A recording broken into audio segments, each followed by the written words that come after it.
But keep in mind, we are recording. So if you don't want your voice, you need to go ahead and use the chat. Otherwise, if you're fine with that, you can unmute yourself. So if anybody has any questions, you can ask them now. Otherwise, we'll just get going.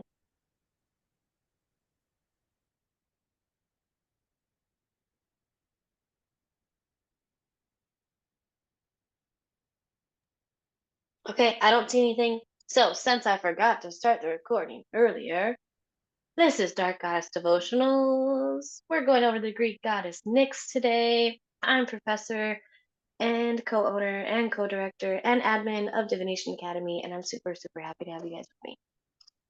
So, Nyx, she is an amazing, brilliant, very, very, very, very old primordial energy. So if you think about it, in the very, very, very beginning, in the beginning of everything, time, existence, there was nothing, absolute nothing. It was this swirling void of energy dancing and weaving within each other. It was darkness. It was also stillness while still that energy is moving at the same time. It was this void of chaos, this gap in existence, this sheer intangible nothingness. That's what everything was in the beginning. Out of this void, directly out of this void, out of chaos, out of this intangible nothingness, in the very, very, very beginning of anything actually becoming existence and reality and taking shape from that energy of nothingness to become reality and something, Nyx emerged within the Greek mythology, within the Greek pantheon. So there's several generations in the Greek mythology. Most commonly known and worshipped historically, even today, are the Olympians. Most people know about them. That's Zeus. They're like literally the youngest, because before them comes the Titans, and even before them, we had I'm going to pronounce it probably wrong, I'm butchering it, but it's the protogeny, Protogenoi. Protogenoi. I'm going to say that again. Protogenoi. I'm going to try it again. There we go. Usually when I spell it, I can say it a little bit better. But they were the primordial gods. They were the ones at the very, very essence of beginning. They were the ones that actually represent all the aspects and the different aspects of existence that exist to be the very, very foundation and building blocks of the entire multiverse and cosmos. Nyx is within these deities. That's why I told you in the beginning, like, this is a very, very, very old, ancient, primordial energy. Very, very, very old. Very, very ancient. Like, she is literally at the very, very beginning building blocks of when the universe exists. Like, without her weaving her energy in between, as darkness, as night, as being a core essence of chaos, without her playing that very essential role for shaping those building blocks in the silence and the darkness and the stillness, with formidable strength and might, but also gentleness and like really guiding our shadows and the chaos. Without her weaving in and out and darting within those hidden, unseen pockets, those secrets, those mysteries, without her grabbing onto them to understand them, to be able to teach them to us, to have us actually embrace them without fear, to be able to discover our deepest truths. Like, without her, like, none of that would happen, none of that would exist. Like, that is who she is, that is who her energy is. Like, she brings us into the deepest, darkest, most hidden mysteries of the universe, of the multiverse, of the cosmos, of ourselves, so that we can awaken the collective, we can awaken ourselves, we can understand that chaos, even though we're taught to be afraid of it, we're taught to shy away from it. And trust me, I get it. Like, I live with OCD. You would think I'd hate chaos. You would think I wouldn't be able to manage like with the net. I love it. I just don't like my environment being it, but I love working with it, and I understand how incredibly creative and vital and important it is for all of this to exist. My brain may not be, like, my body may like be not wired for it, mainly from trauma, but like still, like, I totally like, it's the deepest void of wisdom that you can pull yourself into, and that's really, really what she's going to bring you into.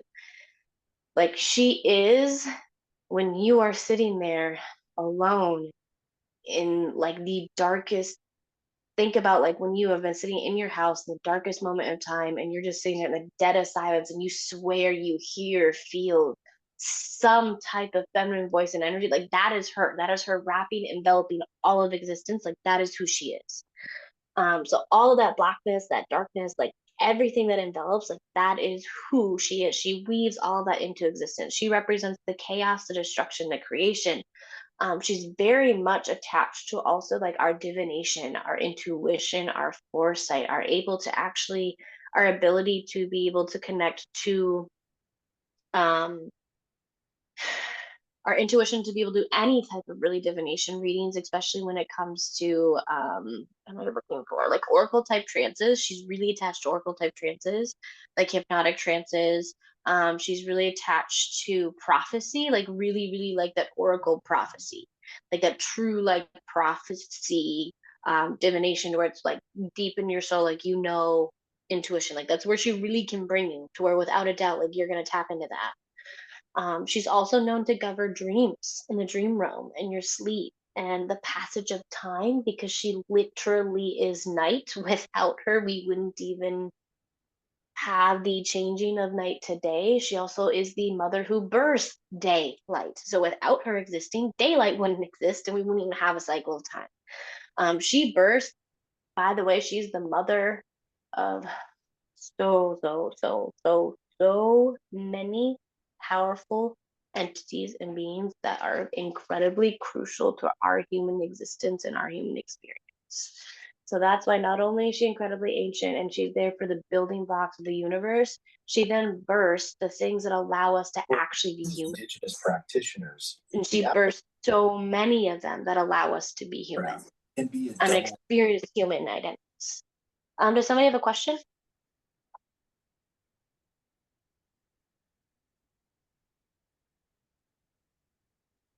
Okay, just double checking. I thought I heard somebody.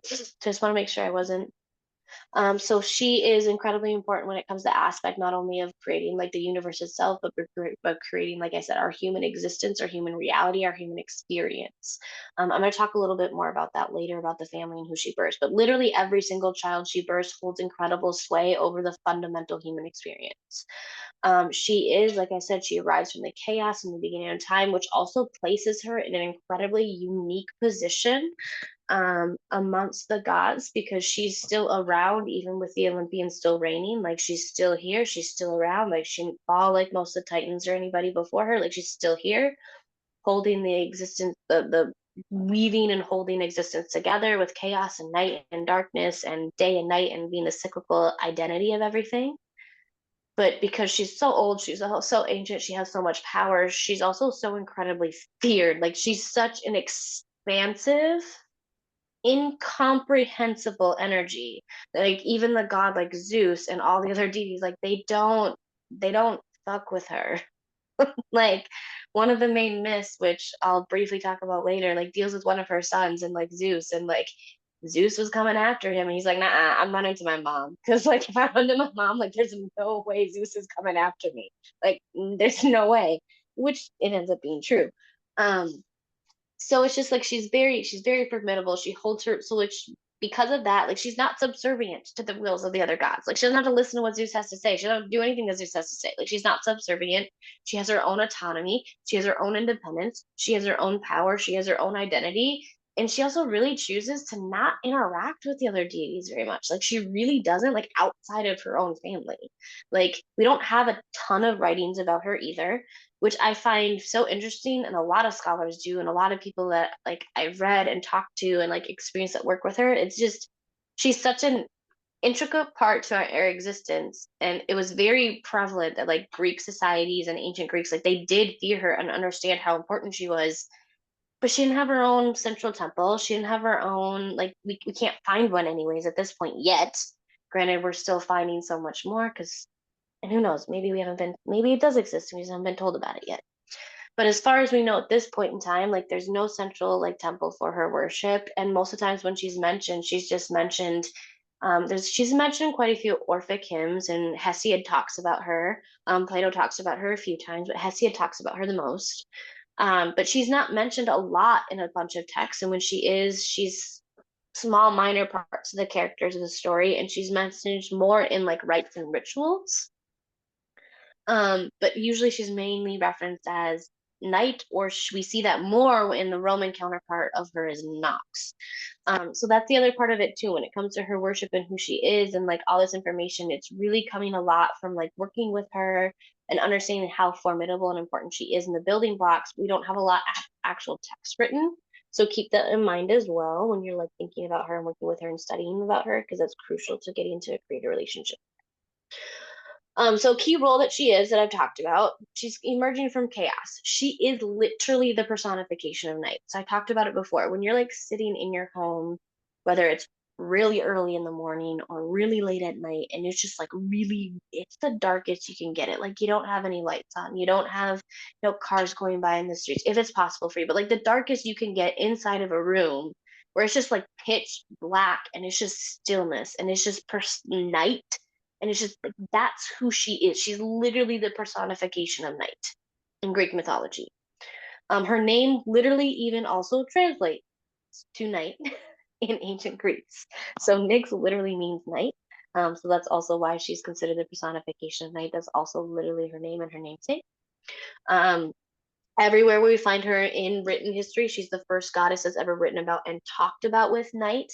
I know there are other Greek goddesses that are talked about with night that are associated. I know commonly like Hecate is very commonly talked about with like night and associated with her, but they have very distinct roles, which we're going to talk about in just a smidge too. They are different entities with distinct roles. And we'll talk about that in a minute. But Nyx is also said to have actually mastered darkness manipulation. So she's able to manipulate it, which is why she controls the veil of darkness that covers the entire world and covers the cosmos. She's the one that makes the speed of the rotation of the planets actually happen. She is the goddess, like she is, like that is who she is. She is able to manipulate and move in and out of the shadows of night, of the hidden, of the unseen, of all of those hidden, unseen aspects of existence. There's even a common myth and legend that I found, which was new that I found when I was actually working on this class. She's actually really commonly attached to spies and like thieves and like any type of like profession where like you have to be like in and out of the shadows, or you do things that like most people would think are like unseemly, like hired killers and things like that. She's actually commonly attached to them. Some of them actually, some people say that they're actually considered like her direct descendants and children and her prodigy, and others say that like she's worshipped more kind of like a saint of protection, or like some people will like in the Catholic saints. With the Catholic saints, you see kind of like two different versions, which I thought was super interesting. But I also totally get it because she said, like I said, to have mastered that darkness and that manipulation. When we get to the myth part in just a little bit, you'll also understand a little bit more why she's attached to night. Because, like I said, she does birth her daughter. One of her daughters that she births is literal daylight. They have actually never met. They're never allowed to be near each other. But because of those two, and they're shifting in and out of their home within Tartarus, by the way, which is where she lives, and we'll talk about that in a minute too. That's also why she's attached to night. She's literally the reason why night even happens here for us as well on Earth. And her daughter is the reason why we have sunlight and daylight. I've talked a lot about how she's a primordial goddess. She then is literally like when you have to think about it, not only is she a primordial goddess, but she's the when you want to trace back as far as you can to a primordial goddess of creation, like Nyx is as far back as you can go, the goddess of creation. Like she is the ancestress of every deity.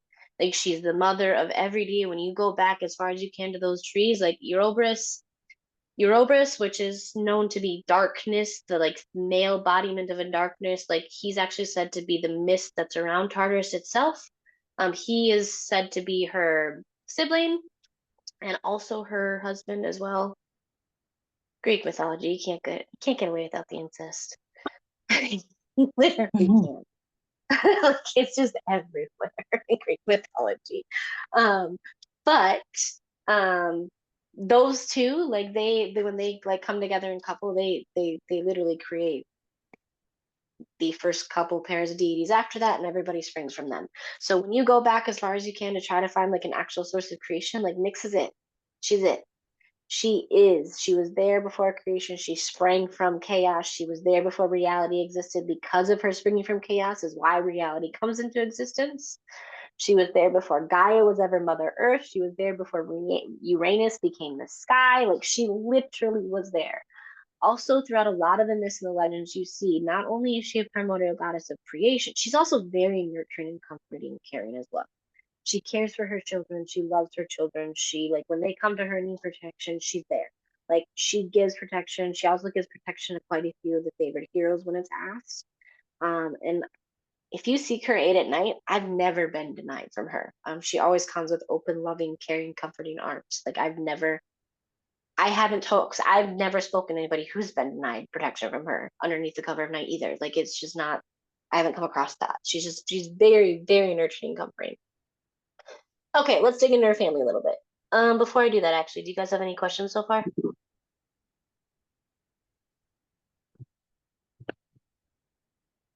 You can put them in the chat. Like I said, if you're not uncomfortable muting yourself, or you can mute.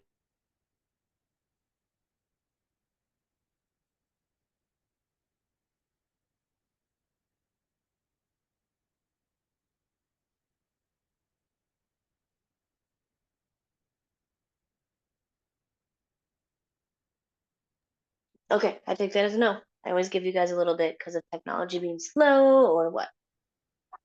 So, with family and origin, as with Greek mythology, we never agree. There's always so many different versions. So I have the most common the ones that I can find, but always remember whenever I teach, please just always feel free to go and find whatever else you possibly can, because there's always, especially with Greek mythology, there's so many different origin stories to track down, and you'll find so many different versions. But the most commonly accepted one is the one that's according to Hesiod's theology, which Nyx is the daughter of Chaos, who prior to her birth was literally the only being in existence. That was Chaos. That was that initial void that I talked about and that I really described in the beginning.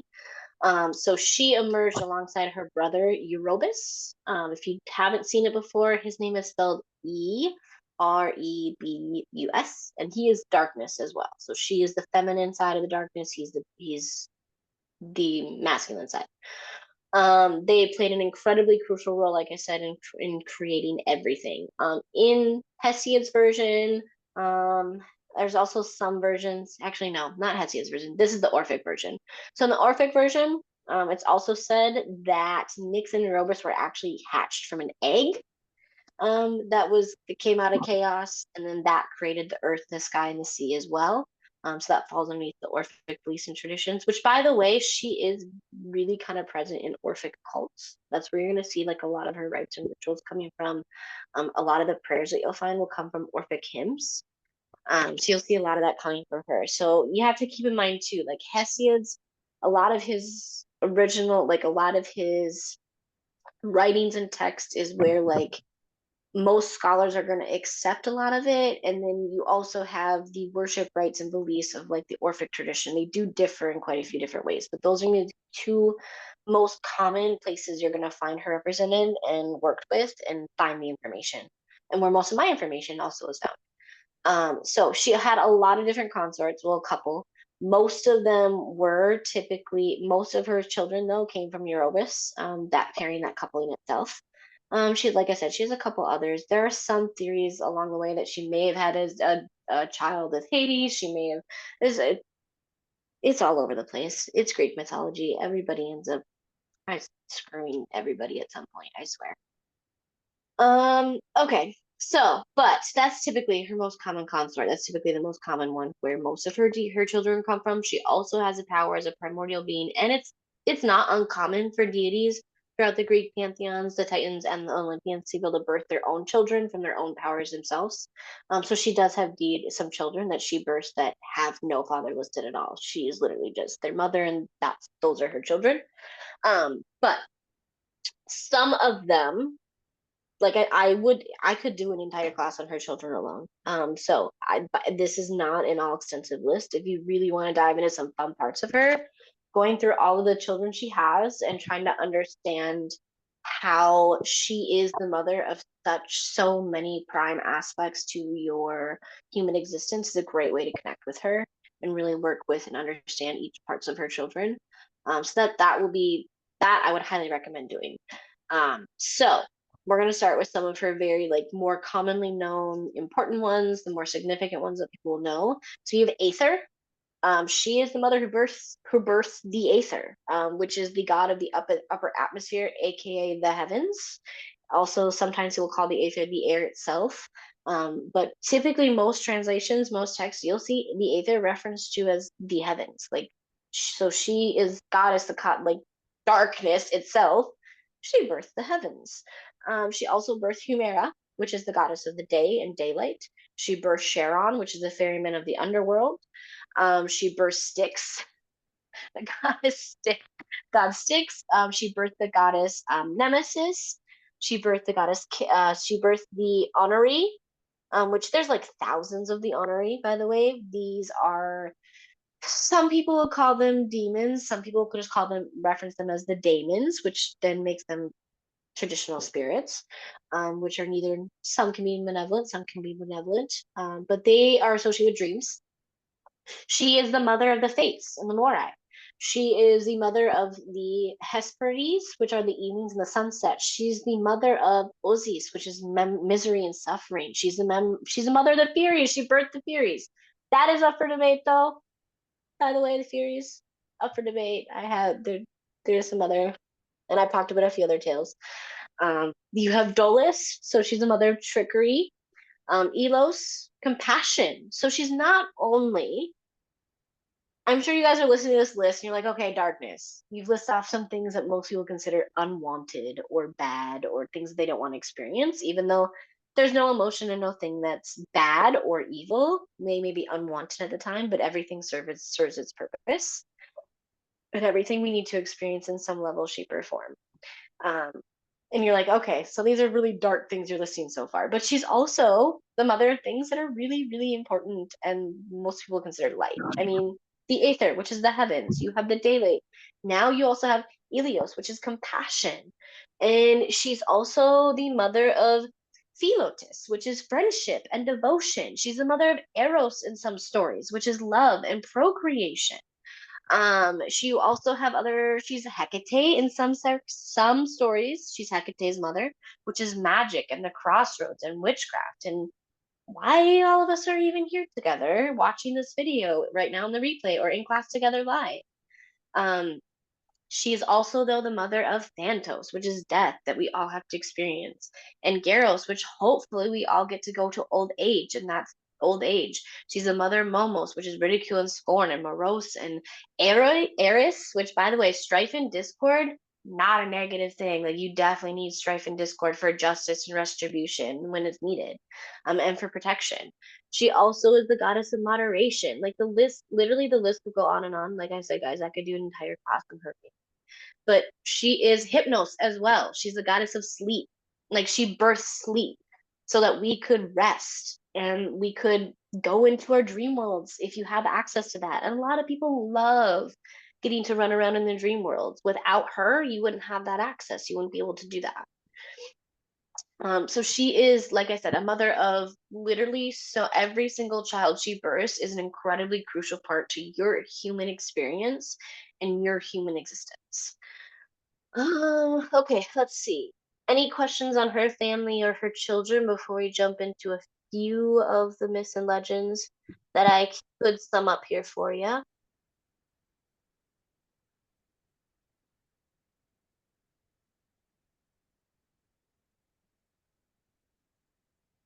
Okay, I take that as a no.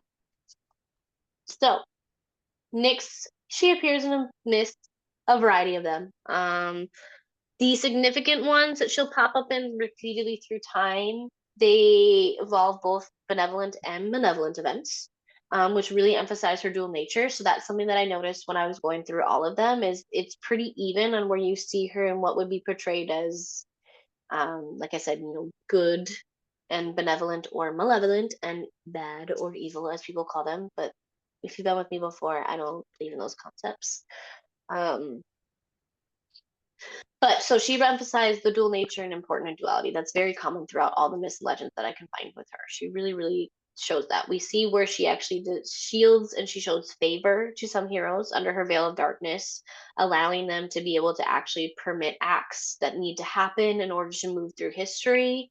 One of them is she's actually said to have helped be able to make the Trojan War happen. She was able to help protect the spies during the Trojan War, and make the Trojan War happen, which is incredibly crucial in history.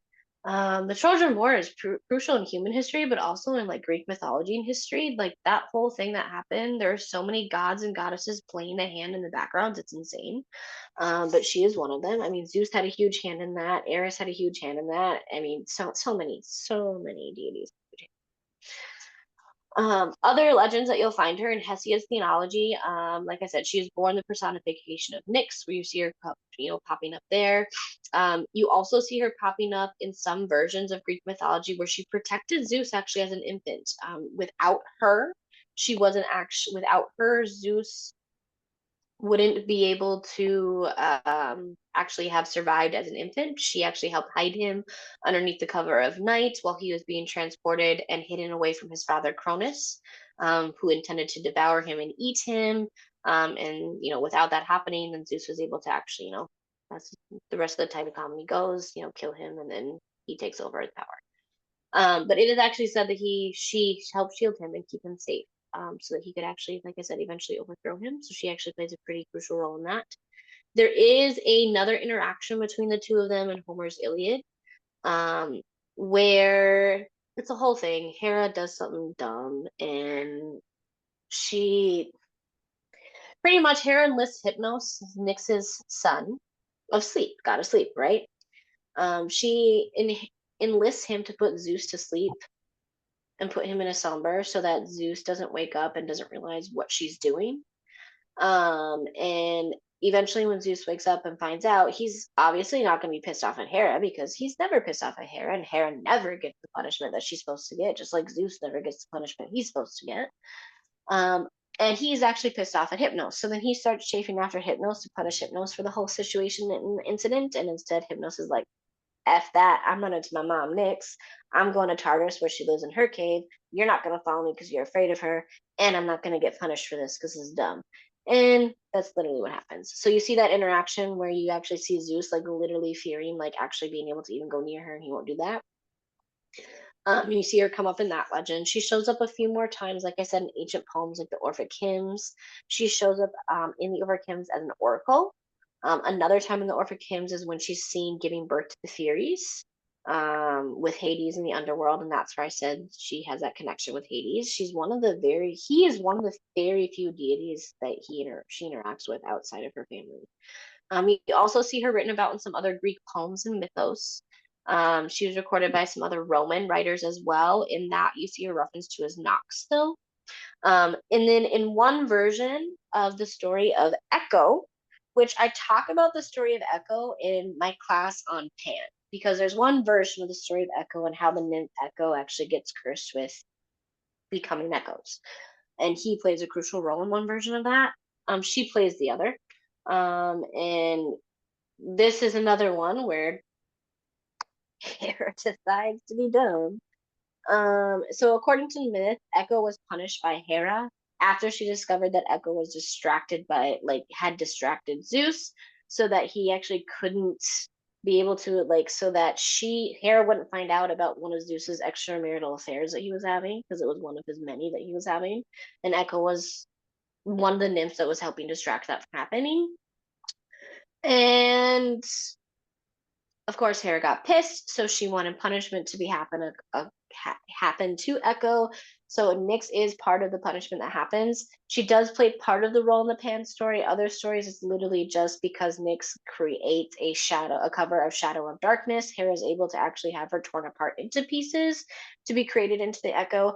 Other parts, it's where Nyx is assisting Pan and allowing Pan in the wild to be able to catch up to her and then be able to tear her to pieces for not accepting his advances, and then she becomes the echoes around the vids. Other ones is that she has no vocal cords left. So there's quite a few different stories with Echo. She's really interesting. I might actually have to do a small quick class on her. But Nyx does play a prominent role in that myth as well. You see her actually named, and then, like I said, she comes up in the Trojan War, and then with the fugitive spies and that. Oh, I see something in the chat. Hold on. Are her children considered demons? That depends on your version of demon and how you define demons. When it comes to Greek mythology, um, no, because demons don't really exist within Greek mythology because they're daemons, and daemons simply are spirits, and they can be malevolent or benevolent depending on. But in Orphic hymns, like she is considered part of one of the six demiurges, which, depending on how you define a demiurge and how you look at that within your spiritual context, possibly. But I don't typically like see her. I mean, yeah, do I wouldn't consider them classified as demons, but have I seen some people use that terminology to describe her children? Because most of her children are entities of darkness. They're entities of dark emotions, dark things, things that people don't want to deal with. Yes, I've seen them reference as that. I've seen her reference as one herself. I mean, most people who consider dark goddesses not dark goddesses, some would even consider them demons. I mean, Lilith, um, massively considered a demon, massively considered mother of demons, but I wouldn't consider her, I personally don't consider her children considered demons necessarily. So it really depends on your view on demons, and it depends on where you're looking at it. If you're looking at it from like strictly a Greek pantheon, a Greek mythology like standpoint, I wouldn't use that terminology. Does that answer your question?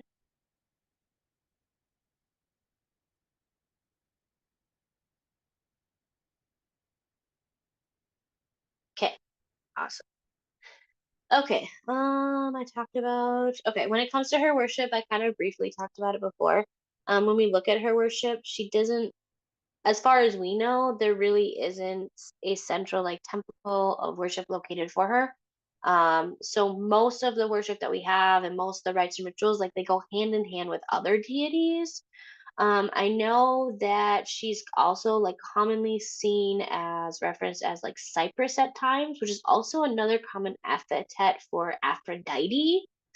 So there are some scholars that believe that like that actually like maybe like most of those temples for Aphrodite may actually be for Nyx. And like that's just like one part of her evolution where it like happened within culture that like they're just trying to kind of like pick the pieces together. They also are kind of wondering that and kind of like trying to build that bridge together because one place where we actually do find like a central statue for her is in the citadel in Megara, which is known as present day Cara, Caria. And that statue is referenced as Oracle Nyx, and it is literally standing right beside temples that are dedicated to both Aphrodite and Dionysus. And Dionysus, if you trace him back, is Zagreus, which is the child of creation. And then you have Aphrodite, which love, all of that procreation, all of that energy. So there's that bridge and that gap that the scholars are still kind of trying to, they're fighting and kind of battling over still. But as far as it comes to like her worship, like I said, most of it is like speculation that they're referencing her as an oracle because of her ties of prophecy, because of her ties to chaos. Um, and that's really kind of like the only place that we see her reference specifically. And there is, like I said, an Orphic hymn that specifically references her that way.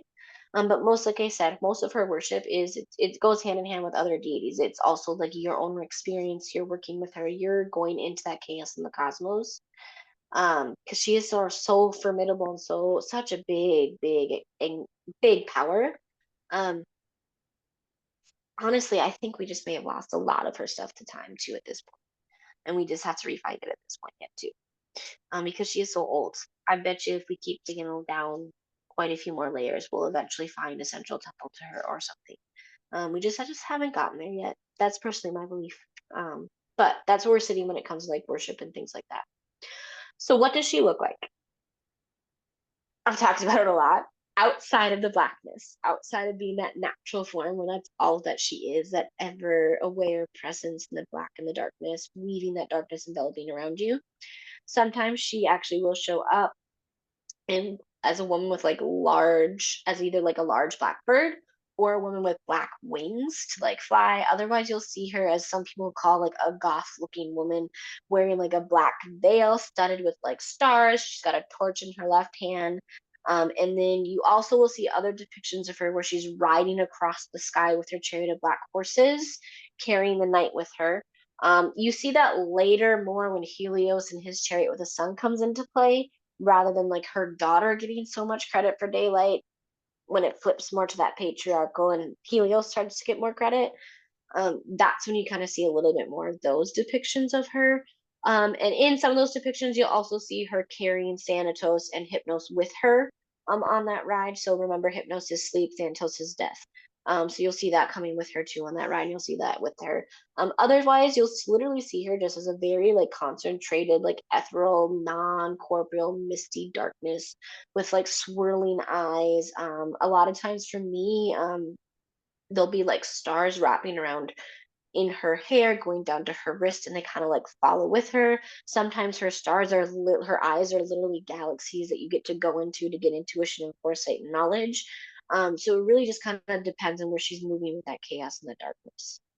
I touched about it briefly before, but Nyx, she lives in the depths of Tartarus, one of the darkest areas of the underworld. So she's where it says many of the most nasty dark beings get locked up.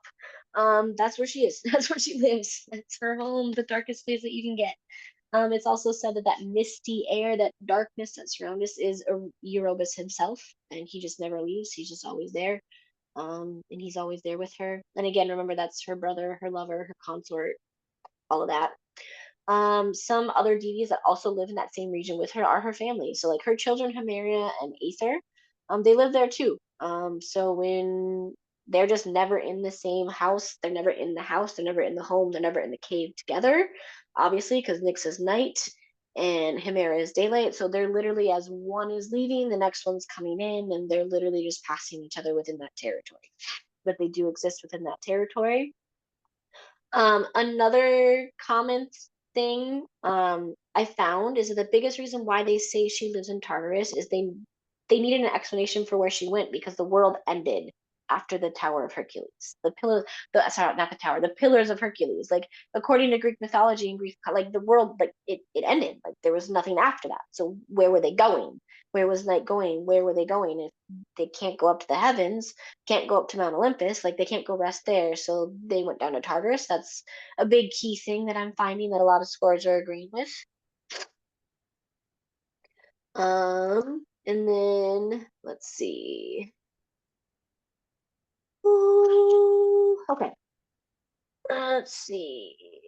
Okay, so another thing I wanted to talk about was Nyx and her relationship with Hecate. So they're um, very commonly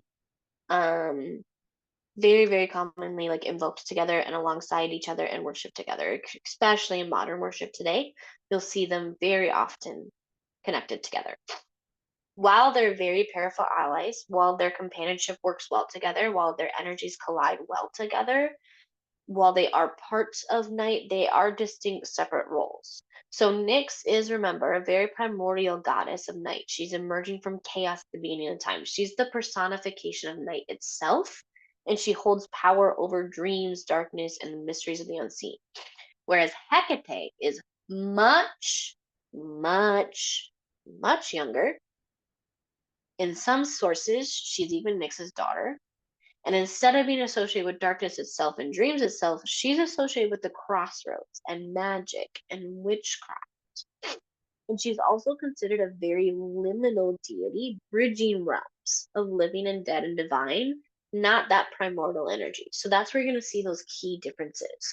While they work well together, they are separate entities and beings, and that's important to remember. Okay. So the next thing I want to talk about is going to be her in duality. Then we'll talk about the correspondences and ways that you can work with her, and then we'll go ahead and I will bring you on a guide with her. So we should be done with that in 10 minutes to get you on your trip with her. Before I do that, do you guys have any questions so far?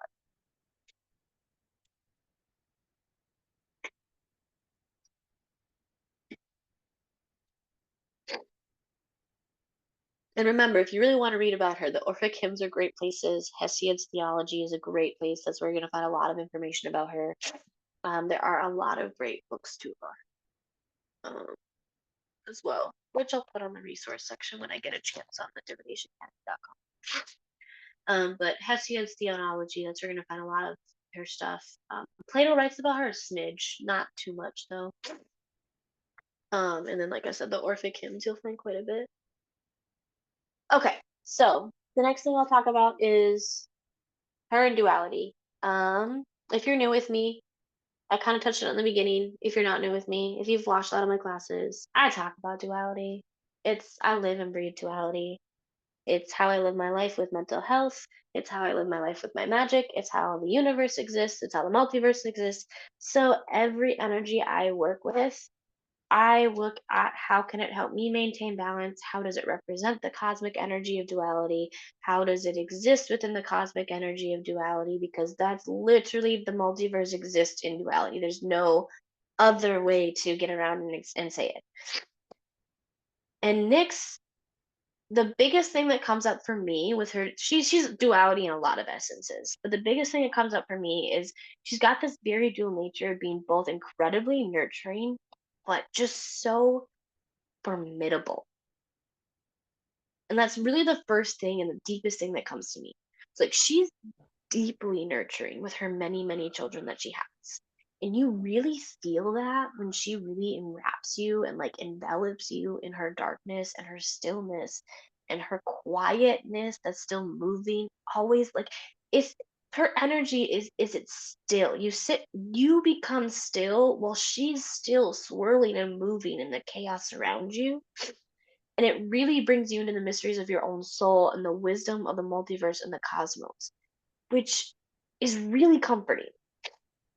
I mean, I mean, that's really why you're here at this class. That's why a lot of us that are on these paths, we want to understand the cosmos and the wisdom of the cosmos, and we want to understand the wisdoms of our souls. And like that's why we search, and why we want to be self-aware, and that's why we learn, and that's why we study, and that's all of that.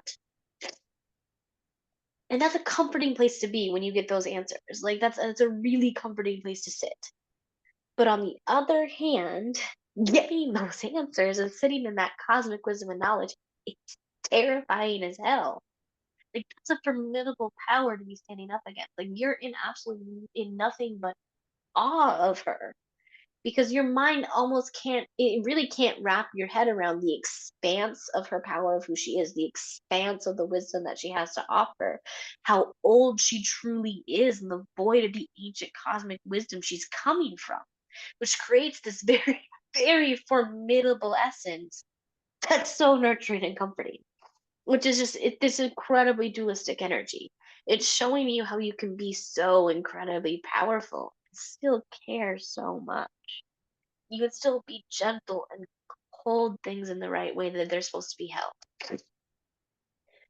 And then the other part of her is she really represents that duality of that light and dark, that creation and destruction. She's that peace and that fear. Like she really reminds us that, well, darkness for many of us are fear. For many of us, darkness is the unknown, it's the hidden secrets, it's bad, it's evil. We really have to, like, for some of us, we're still working on breaking free from that societal brainwashing of what darkness is. And she reminds us that, like, it's not all of that. It's rest, it's stillness, it's downloads, it's renewal, it's your soul connecting to ancient wisdom and knowledge. It's like actual understanding. It's your body, soul, mind getting the time to process information and experience and turn that into actual wisdom. Because that's where wisdom comes from. It comes from knowledge, theoretical knowledge, and experience coming together to create action is wisdom. And that's where she's going to bring you to. With that darkness, it doesn't bring fear and the unknown, it brings you rest, renewal, and wisdom. Oh my goodness, I'm sorry, guys. Give me 1 second to mute because my nose is just running first.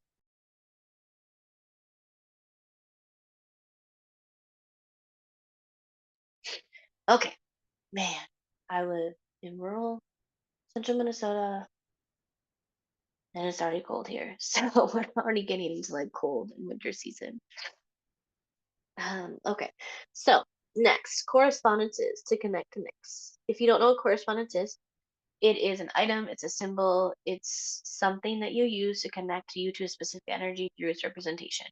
It can see as an item to honor, to respect, to venerate, whatever it is that you want to use for your verbiage.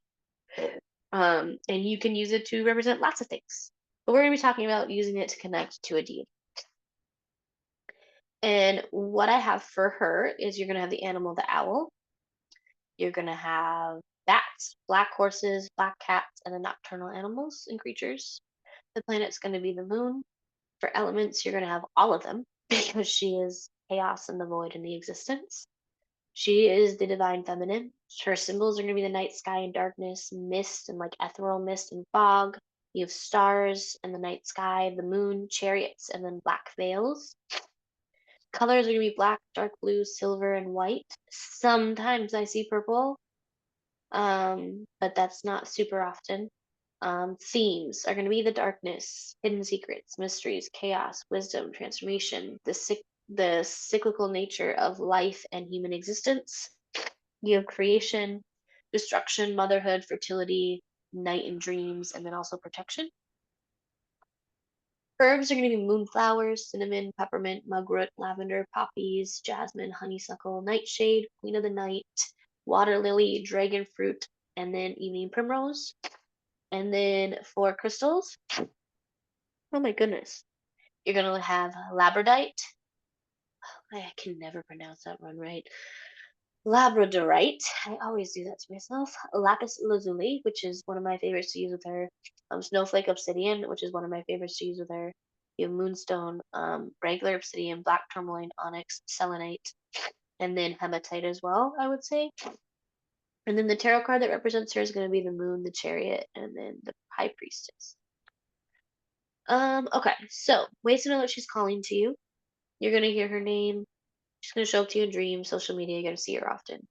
You feel pulled to darkness or chaos, you like being up at night, or you're a night owl, you live at night, you're interested with chaos and darkness, you're interested in working with deities and the death, you feel drawn to any of her children that she's birthed.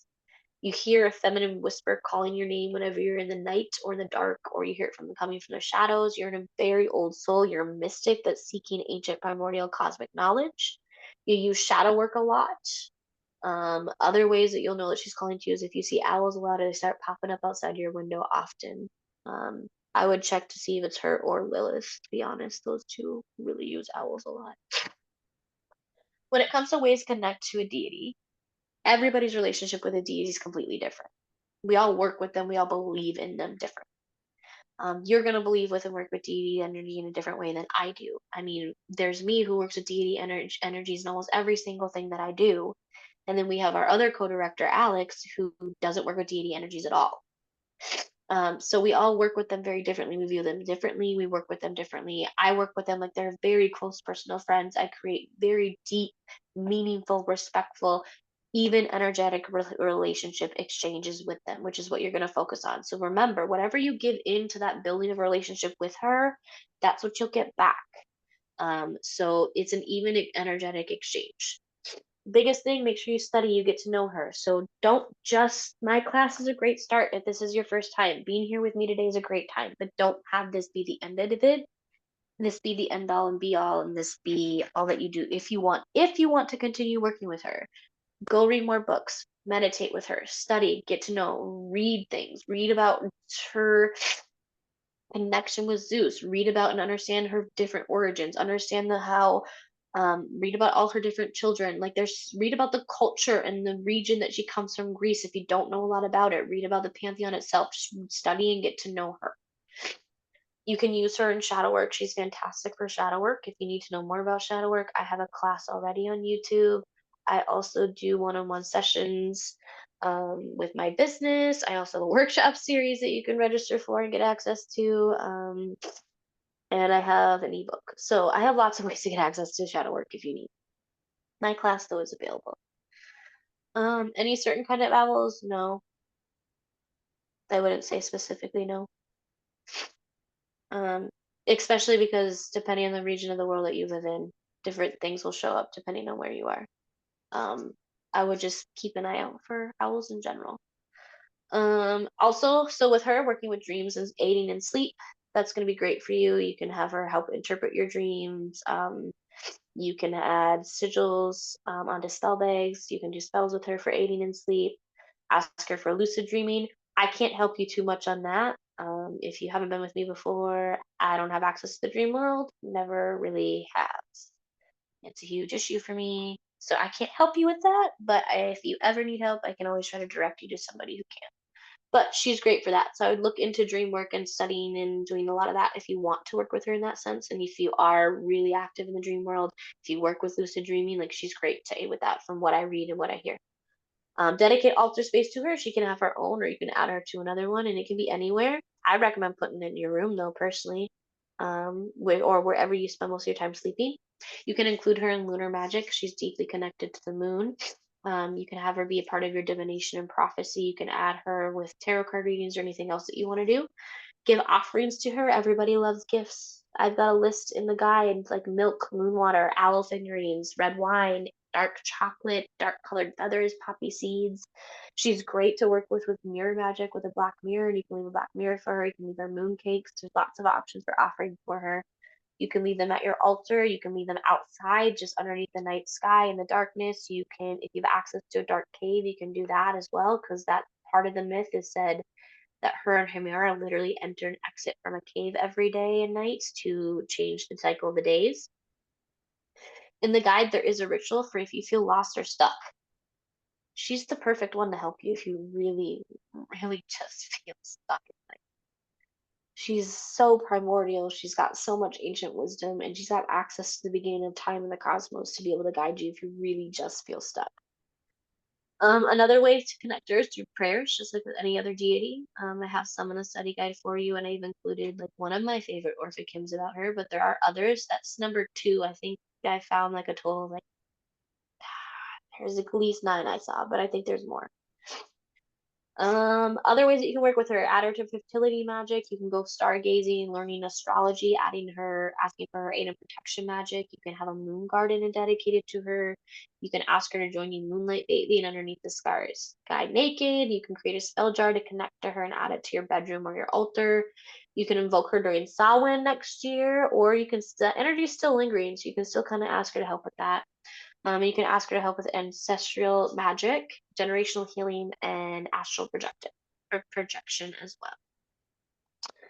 well. So lastly, before we jump into our guided journey, I knew I'd be a smidge over.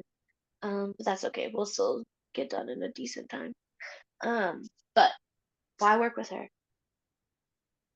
After all we've talked about, like if you really sit there and you picture the very fabric of the universe at its very infancy, before there was anything and anyone, and it was a complete blank canvas, completely waiting to be created. And you find Nyx there as an elemental, primordial, divine force personifying darkness and light. And then she emerges and creates the first beings of existence. She creates the founding building blocks of all of existence and reality being shaped. Why would you not want to work with her? I know that sounds kind of like crazy that I'm asking and framing it that way, but like, why wouldn't you? Like, why wouldn't you want to call to the very beginning of time? Why wouldn't you want to call to the deity that was there when the universe was birthed? Like, why wouldn't you want to call to the very personification of reality itself?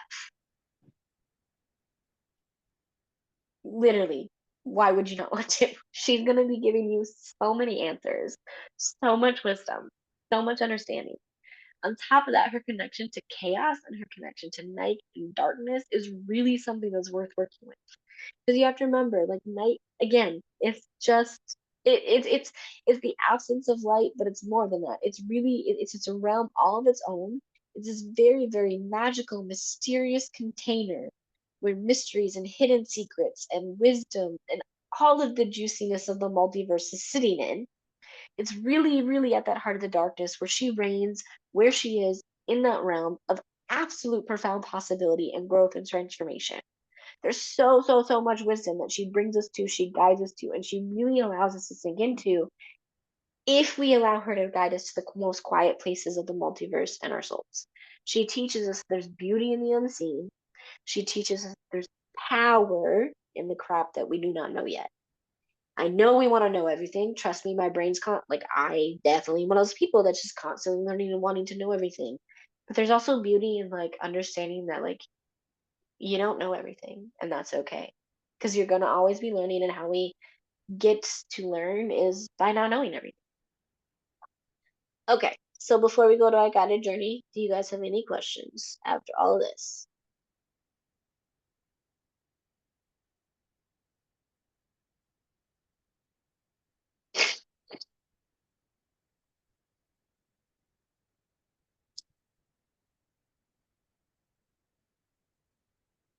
Okay, well, before we go into our guided journey, now is the time, like I normally do. You guys get about 3, 4 minutes to go ahead and get yourself into sacred container. So whatever you need to do, if you want music in the background, I recommend having something that makes you think of like night skies, the cosmos, things like that. If you need that, if you want candles, you can have candles. If you want to go grab any of the incense or herbs that respond to her correspondences that we talked about, if you want to grab any of the stones, if you want to grab anything for offerings for her, whatever you want to do, you can. If you want to do nothing, you don't have to do anything. If you want to sit, stand, lay down, kneel, whatever you want to do to get comfortable, I recommend doing that, and getting into that position. And then when you're in that position, I want you to go ahead and take some deep, deep, deep, deep, deep, deep breaths all the way down into your belly, bringing them in and releasing them out. While you do that, you're going to call your energy back to you. You're going to ask it to be vibrant and moving and full. It's going to ask it to be clean and yours, and everything to be there to be only yours. And you're going to get all that settled. You're going to find yourself coming into a very like calm, very open, receptive space where you feel clean, you feel grounded, you feel centered, all of those things. That is what I'm going to have you guys do here now. I'm going to go ahead and mute myself while you guys do that and while I do the same. And I get all the invocations that I have ready to go, and I am ready to get you guys to the journey I want to bring you on. I'll be back in a few minutes.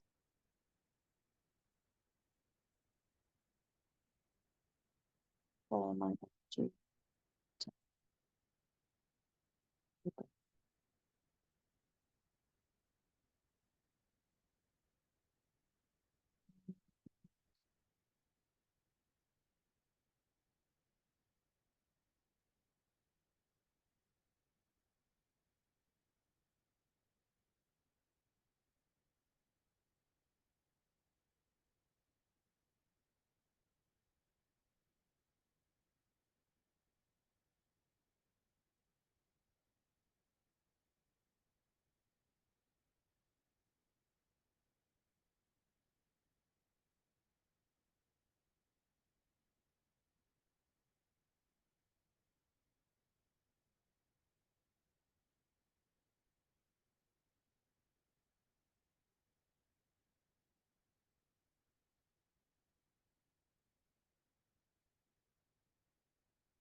Okay, I want you to go ahead and take a big, deep breath in, all the way into your belly, asking your energy to be pure and full, to be vibrant and moving, to be clean and only yours, bringing you into a calm, grounded, and centered state. And on your next exhale, you're going to release all of your stale, stagnant, impure energy that's not yours out into the universe, letting go of any fear, any trepidation, any anxiety, and any doubt.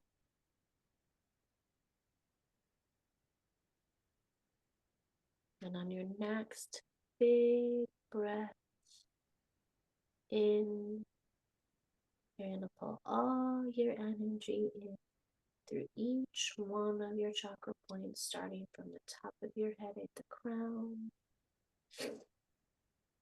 going all the way down through the throat to your heart space, to your sacral chakra,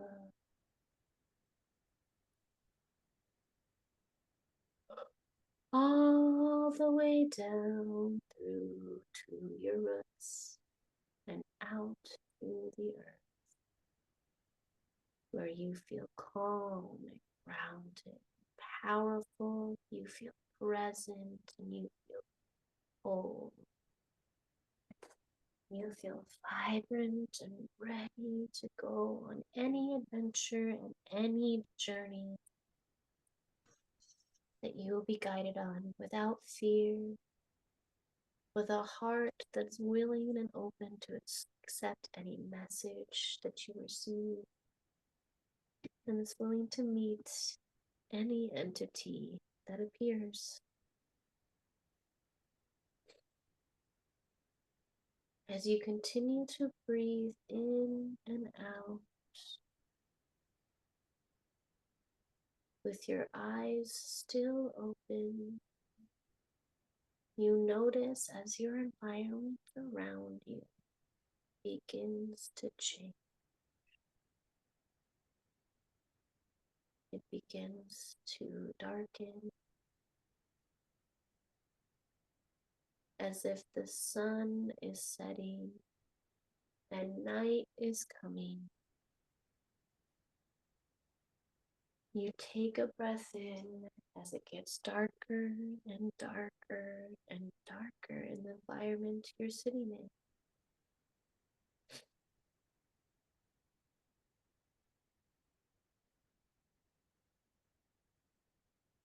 On your next big, deep breath, you feel yourself completely enveloped in a blackness, in a stillness, a quietness, and a silence, as your entire environment used to be in has now disappeared, and you're sitting alone in a stillness and a blackness that you've never before witnessed or experienced. As you breathe in and out, you release any fear that may come up, any doubts that may come up, any anxieties that come up, as you allow that stillness, that darkness, that quietness and silence to sit, to envelop you.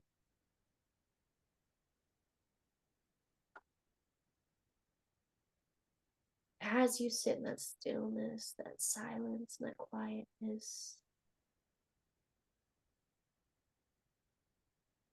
you think and you reach out to a beautiful black-eyed goddess cloaked in darkness, who's older than old and comes from an ancient time and ancient days, She's the daughter of the misty, ever swirling and changing void of chaos from which all of us emerged, and it was the only thing in existence. She's ever present, living in the shadows that you feel now wrapping and enveloping you.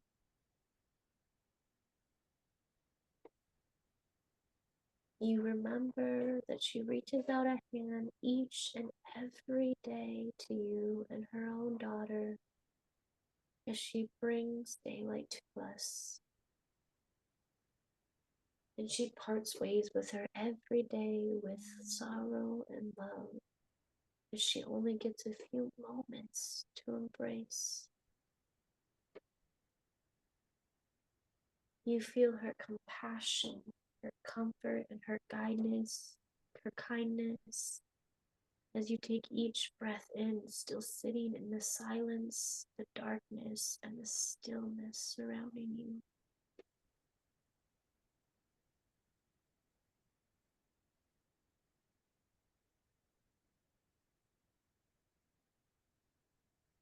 As you sit in this place now that has become the darkest you've ever seen, the stillest you've ever seen, the quietest you've ever seen. You take note of all the feelings you feel, the sensation on your skin, the things you don't hear.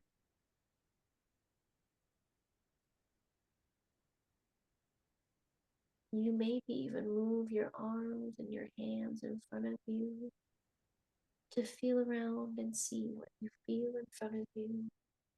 The nothingness and the ever moving cosmic energy of chaos that exists in this pocket of space you are now in. As you're sitting there feeling around, you may even get up and walk around if you feel comfortable. If you feel a guide, a tug, a pull pulling you one way or another, you listen. Whether you get up and explore or you sit still in this space, you take a deep breath in again, reminding you that in this stillness, in this darkness, in this void of noise, of sight, there's nothing to fear in the unseen,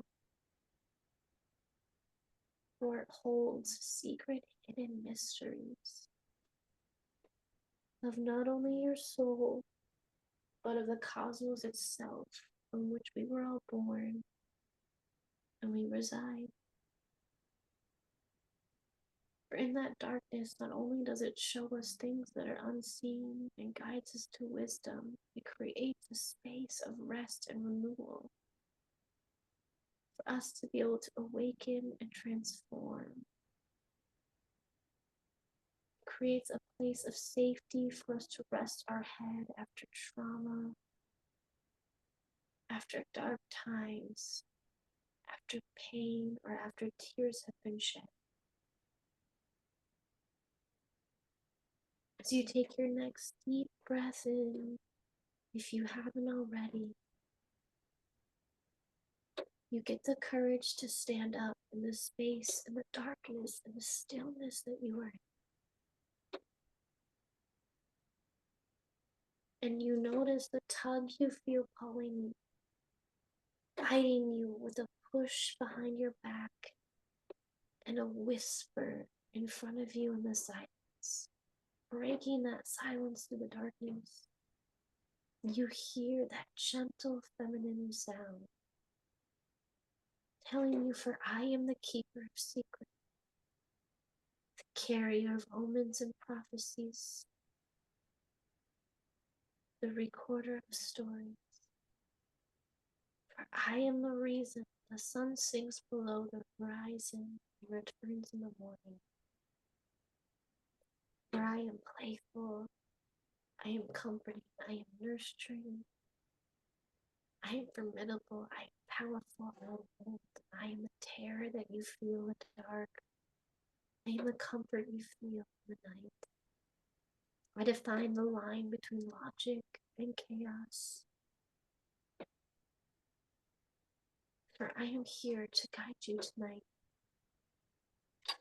Follow my voice out of this space.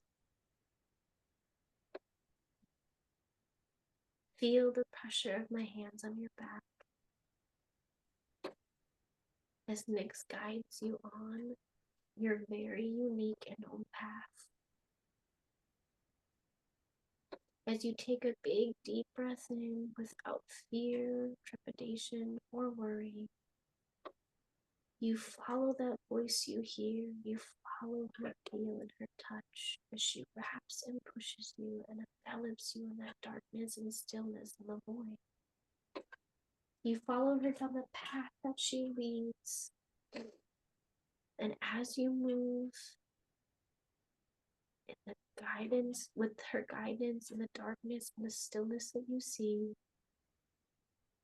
you listen to things that you hear whispered.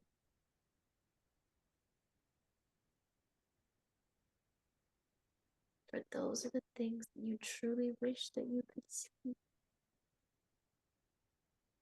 But in the daylight, they're overpowered by everything else surrounding you.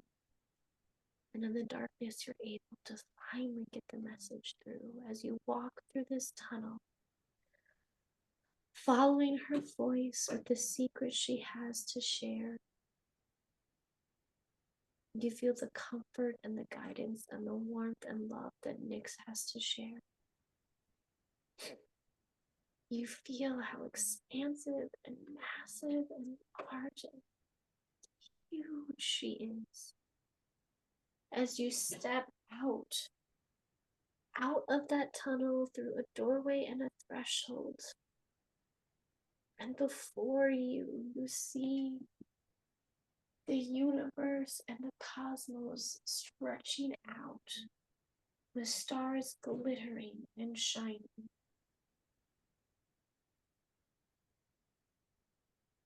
As you take your next deep breath in, you notice that she's still there, standing beside you as a guide. And you watch as she reaches her arms out so incredibly wide. She says, "For this is the domain that I reign. The multiverse, the chaos, the cosmos from which we all came. I am darkness, I am night, I am wisdom, I am your will to fight. I am creation, I am destruction, I am peace, I am fear, and I am standing right next to you here." As you take all of me in, and you feel my expansive power, she asks you to take a deep breath and look in at all of the stars that you see here. For this place that she brought you here is your own personal galaxy, and each one of those stars, they're parts of you. Some are your joys, your triumphs, your wins and celebrations, and others are pieces of you who need to heal and need to feel cared. As you look up at the expansive amount of stars, you're overcome with emotion and awe at the kindness and nurturing love this primordial deity has to offer you. You're overwhelmed with the knowledge and wisdom she has, with the space and the domain that she reigns, with the comfort and wisdom that darkness reigns. On your next deep breath, you hear that she's now asking you another question as she's standing right next to you there. She asks you to pick out a star that's calling to you here. For one in this galaxy she's willing to guide you to today, so you can listen to the message that it has to say. So with your next deep breath, you look out at the big, starry, expansive sky. And you pick with an intuitive pull the star who's calling to you the most.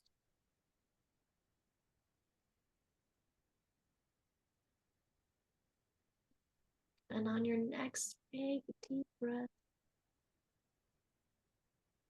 you grab Nyx's hand as she begins to fly,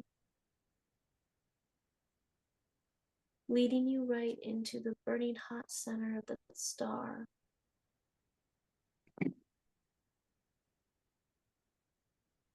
That you had felt its cry. As you fly with her through the galaxy that is your very home, you see each bit of your own sparkly soul. As you whiz by each star, you promise that you'll come back to see the secrets that they have to reveal and the prophecies they have in store. But today you're on a very special trip.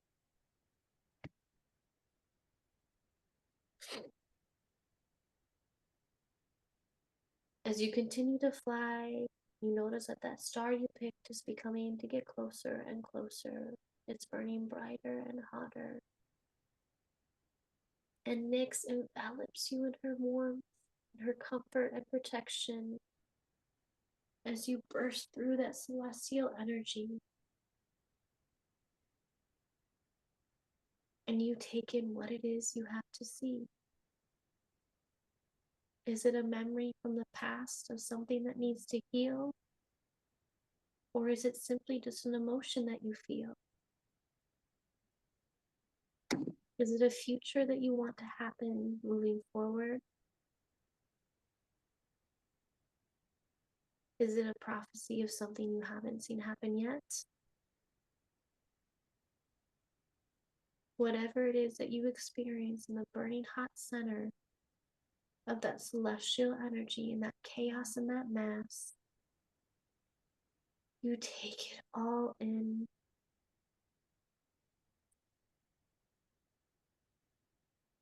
With power and without regret.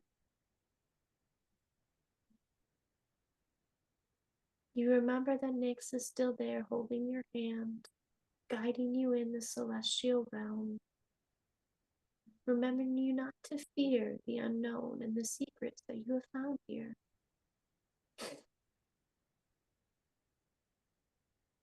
For secrets and mysteries and unknown, it's a place where you can truly grow. It's a place where you embrace every part of who you are to transform and be reborn as an absolutely brand new star. You remember she's there wrapping you up in her velvety blackness, guiding you with wisdom, protection, and motherly love, especially if it's something from the past that you need to heal and move on from. Whatever it is that you see and experience within this star of your very own unique galaxy, you take it all in for exactly what it's supposed to be.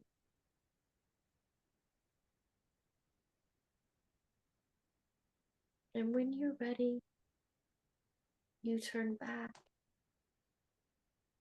and you meet Nyx face to face as you now actually see her glowing eyes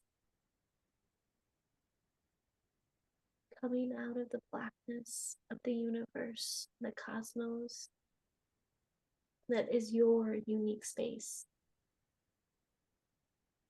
In those eyes, you see her love, her guidance, her wisdom, and her care. And you truly know that she is literally always there. Whenever you're alone in the dark, all you have to do is whisper her name, and you'll feel her reach out.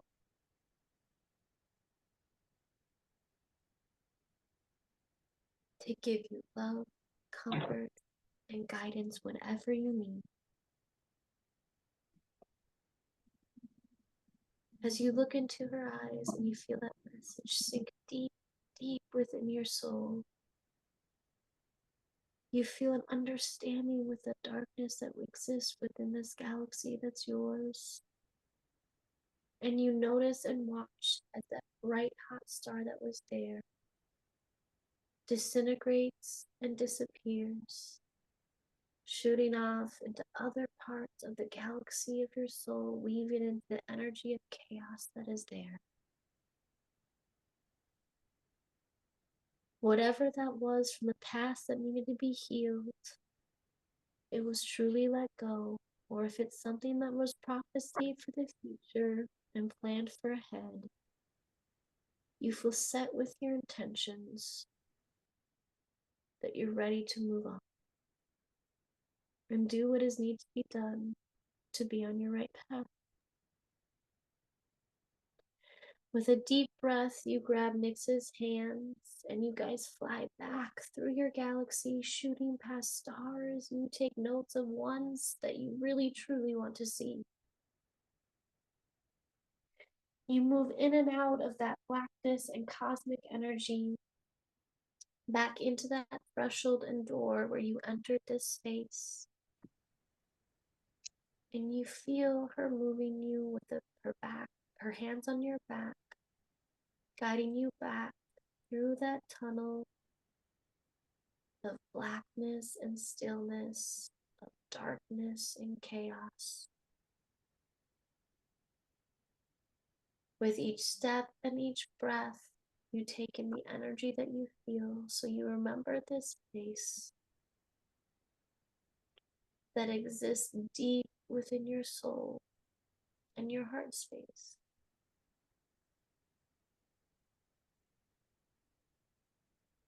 For that's where Nyx really guided you to that galaxy and energy of chaos in the cosmos from which we all were birthed, that exists within each and every one of our souls. As you take a big deep breath in and you enter back into the original room you started in today, you take note of any messages that you want to remember and any things that you experienced today.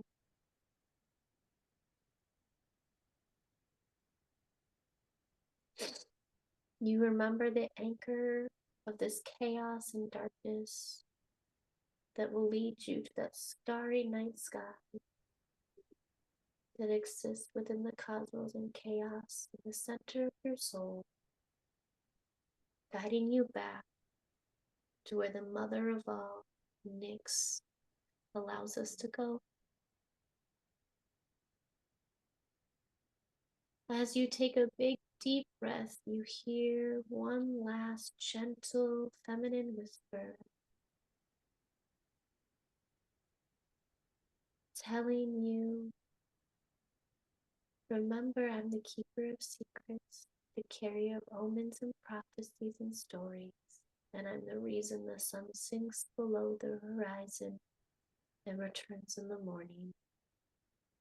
I'm the daughter of chaos and the mother of all. Whenever you need, you can call on me for guidance, and I'll bring you back to your own personal galaxy.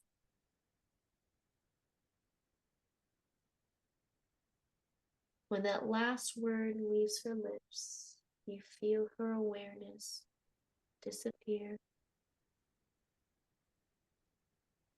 and the darkness slowly begin to lift, bringing you back into a place of light, back into the place of reality where you started class here today with me. Whenever you're ready, you can take a nice big deep breath all the way down deep into your belly, and you can come back to the present state. And really make sure you feel grounded. You can drink some water if you need to, grab any crystals if you need to, or literally just move your body so you can come back to present state. You can get out of a sense of chaos. You can get out of a space of origins and creativity in the cosmos, and you can come back into a present state. And then whenever you guys are ready, if you want, you can talk about it. You don't want to talk about it. You don't have to talk about what you experienced today. Everybody's in, like, when you experience things with deities, that's your own personal thing. I never expect anybody to talk about anything. If you want to, you can. Now is your time. Otherwise, that was what I had for you guys today for class.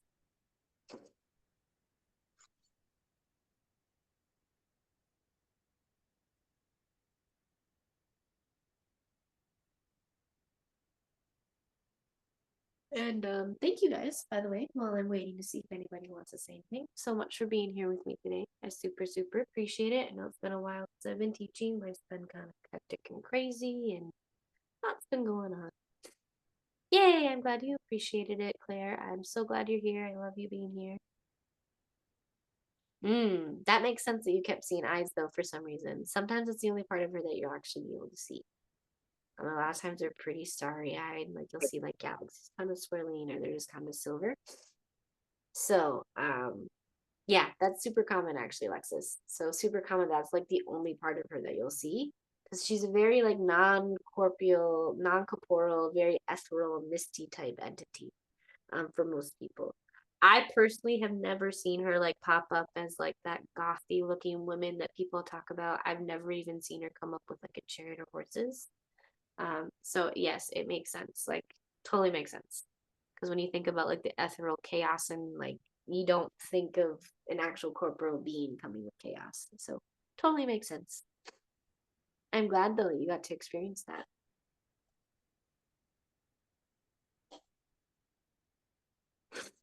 Oh my goodness, I really got a cold coming. Damn Minnesota. Ugh. Okay, does anybody have anything else?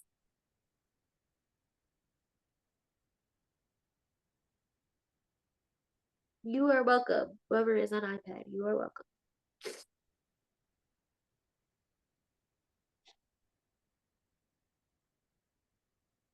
Okay, guys, I think that's everybody that's here.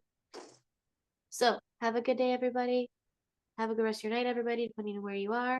I know I have a full moon ceremony coming up on Friday. I think Alex has a history and mythology of the Jinn class on Saturday. And I don't know what I'm teaching next Sunday. I think weather magic. I'm not sure though. But thank you for being here. Super appreciate it. Have a good rest of your night, everybody.